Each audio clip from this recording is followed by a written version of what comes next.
తాకట్లో ఉన్న మీ బంగారాన్ని విడిపించి ఆ రోజు ఆన్లైన్ రేటుకి కొంటాం. Sharma gold company. నమస్తే, వెల్కమ్ టు సుమన్ టీవీ. నేను గిరిజ. ఇవాళ మనతో ఉన్న ప్రముఖ అతిథి వచ్చేసి శ్రీ శ్రీ శ్రీ అంబాత్రయ పీఠ వ్యవస్థాపకులు డాక్టర్ ఆదిత్య పరాశ్రీ గురువు గారు ఉన్నారు. వారితో మాట్లాడిద్దాం. గురువు గారు నమస్కారం. నమస్తే.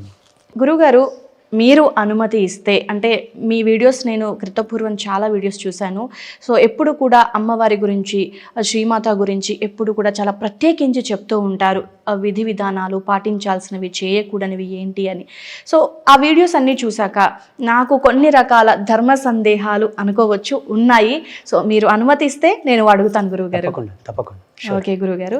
అయితే మనం రీసెంట్గా చూసుకుంటే సోషల్ మీడియాలో చాలా బాగా వైరల్ అయిన విషయం ఏంటి అని అంటే, ఒక స్త్రీమూర్తి ఒక ఆలయంలో కూర్చొని మరి మెట్ల మీద, అంటే మనకు ఆడవాళ్ళకి నెలసరి సమయం ఉంటుంది కదా, సో పీరియడ్స్ టైంలో అమ్మవారి దగ్గరికి వెళ్తాను, నిత్యం పూజ చేస్తాను.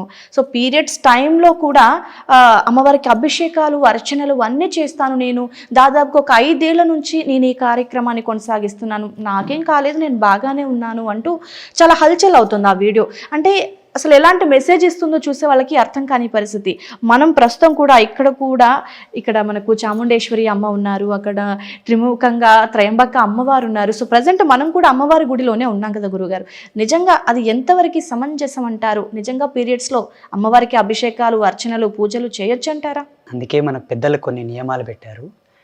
అనుభవజ్ఞులే దేనినైనా టేకప్ చేయాలని మనకు శాస్త్రంలో చెప్పారు.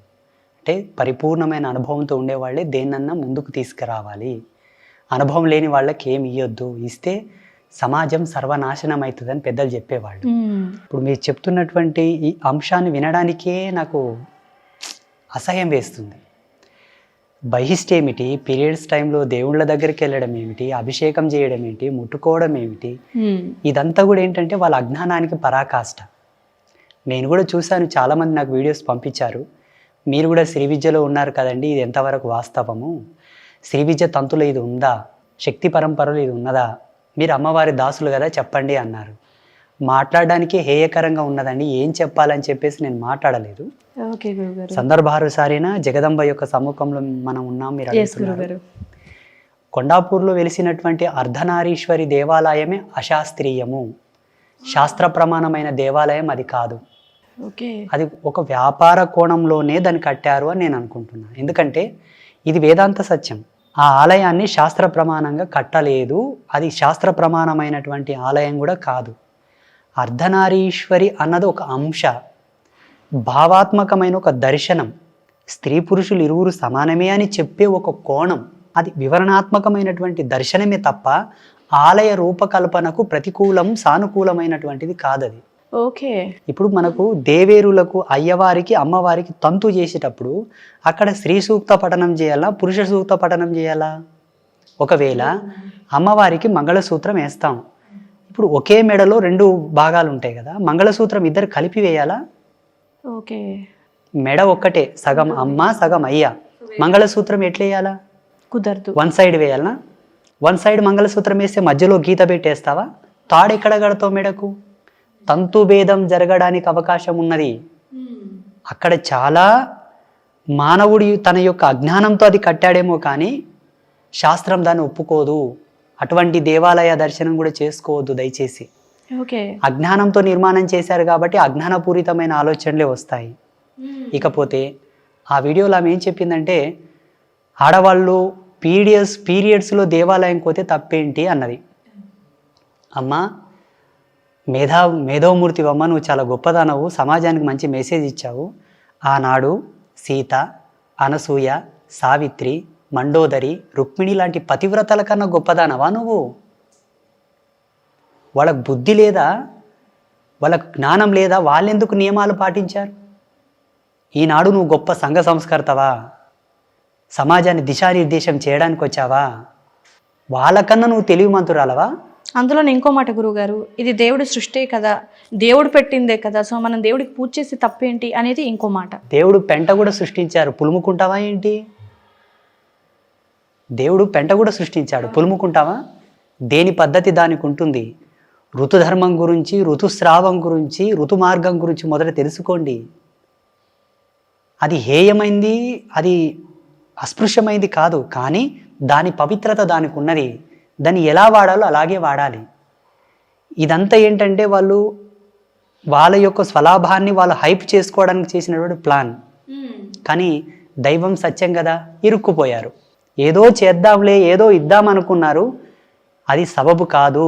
ఇది చాలా తప్పు, వాళ్ళు చెబుతున్నది తప్పు. ముఖ్యంగా చెప్పాలంటే ప్రేక్షకులకి ఆ దేవాలయం అశాస్త్రీయమైనది. అట్టి దేవాలయ దర్శనం చేసుకున్నా మీకు సమస్యలు వస్తాయి, ఇబ్బందులు వస్తాయి తప్ప మంచి జరగదు. అర్ధనారీశ్వరి అనున్నది ఒక అంశ, ఆ అంశకు ఒక ప్రాతినిధ్యం ఉన్నది, ఒక ధర్మం ఉన్నది. ఆలయ రూపకల్పనకు యోగ్యమైంది కాదు. ఇంకొకటి, పీరియడ్స్లో కనుక మీరు ఆలయ దర్శనం చేసుకున్నా, దేవతామూర్తుల యొక్క దర్శనం చేసుకున్నా మీకు బ్రహ్మహత్యా పాతకం తగులుతుంది, తస్మాత్ జాగ్రత్త. ఓకే గురుగారు. అయితే మరి మనం తను ఆల్రెడీ చేసేసింది, సో మనకి ఎలాంటి అంటే మనకు ఫ్యూచర్లో ప్రస్తుతానికి బాగానే ఉన్నాను, 4 ఏళ్ల నుంచి చేస్తున్నాను అని అనింది కదా, రాబోయే రోజుల్లో మరి చేయకూడని పనులు చేసింది కాబట్టి మీరు ఇందాక అన్నారు బ్రహ్మహత్య దోషం అనేసి, సో తన పరిస్థితి ఏ విధంగా ఉండబోవచ్చు అంటారు? మరి అనుభవిస్తుంది, ఇంతకు అనుభవిస్తుంది. ఎందుకు అనుభవించదు? మనకు ధర్మశాస్త్రాల్లో ఒక మాట ఉన్నది, నువ్వు ఏమి ఇస్తావో అదే ప్రతిఫలంగా పొందుతావు అని. వాస్తవంగా అంటే ఆలయం మీద కానీ వారు చేసినటువంటి కామెంట్స్ మీద వేదాంతవేత్తలు ఒక 10 మంది పెద్ద మనుషులు ఆలయం దగ్గరికి వెళ్ళి చర్చ చేయాల్సింది. మాలాంటి పీఠాధిపతులు కానీ స్వామీజీలు కానీ ఏ ఆగమం ప్రకారంగా నువ్వు దేవాలయం కట్టావు, నీకు దేవాలయం కట్టడానికి ఎవరు ప్లాన్ ఇచ్చారు, ఆ పండితుడు ఎవరు, ఇక్కడ ప్రతిష్ట ఏ ఆగమం ప్రకారంగా చేశారు, ప్రతిష్టకు వాడిన మంత్రాలేవి, అక్కడ నిక్షిప్తం చేసిన యంత్రం ఏమిటి, దానికి ఏ మంత్రంతో యజ్ఞశక్తిని ధారబోసారు, ఇవన్నీ అడగాల్సింది.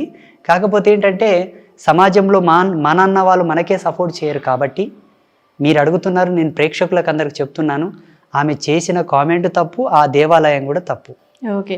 అయితే దీన్ని ఇన్స్పిరేషన్గా తీసుకొని బయట కూడా ఆడవాళ్ళు నిజంగా సృష్టికి మూలమైందే కదా, తప్పు కాదు కదా అనే అపోహలోనే ఉండిపోతున్నారు. సో మరి వాళ్ళకి ముందు జాగ్రత్తగా ఏదైనా చెప్పాలి అంటే స్పెషల్గా మహిళల కోసం మీరేం చెప్తారు గురుగారు? ఒక్క 5 రోజులే మీరు అమ్మవారి దర్శనం చేసుకోకపోతే ప్రాణం పోతుందా? మనం ఏదైనా ఇంజుర్డ్ అయిపోతే కొన్ని ప్లేసెస్కి వెళ్ళాం మనం. అవును, ఎందుకంటే అక్కడ ఏం తగిలినా, రక్తస్రావమైనా, ఏదైనా చీము నెత్తురు లాంటిది వచ్చినా కొంత పక్కకుంటాం మనం, అందరిలోకి రాము. ఎందుకంటే స్మెల్ రావచ్చని, దాంట్లో ఉన్న బ్యాక్టీరియా వేరే వాళ్ళకి అంటుతుందని చెప్పేసి. స్త్రీ యొక్క ఋతుస్రావం గురించి మనకు శాస్త్రంలో ఒక బుక్కే ఉన్నది హిందూయిజంలో. ఓకే, దాన్ని చదివితే మీకు దాని యొక్క వివరాలు తెలుస్తాయి.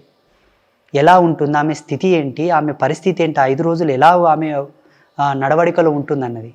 ఇవేవి తెలియకుండా నోటికి ఏది వస్తుంది వాగితే దాన్ని ఏమనాలి? అజ్ఞానం కాదు, ఇంకా వల్గర్గా వాడాల్సి వస్తే పెయ్యి బలుపు.